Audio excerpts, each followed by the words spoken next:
আসসালামু আলাইকুম।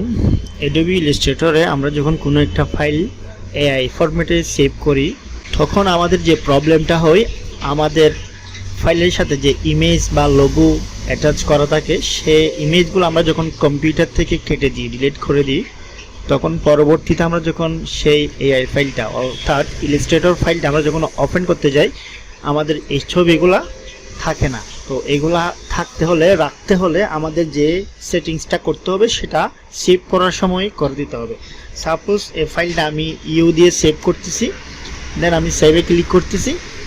এরপর আমি এখানে একটা অপশন দেখা যাচ্ছে ইনক্লুড লিঙ্ক ফাইল। আমরা যখন এখানে টিক চিহ্ন দিয়ে ওকেতে প্রেস করব, তখন আমাদের যে লিঙ্ক করা যে ইমেজ বা লোগোগুলা আমাদের ফাইলের সাথে থেকে যাবে। আমরা যদি এখানে কম্পিউটার থেকে কেটেও দিই, আমাদের যে ইমেজগুলা আমাদের ফাইল থেকে মিসিং হবে না।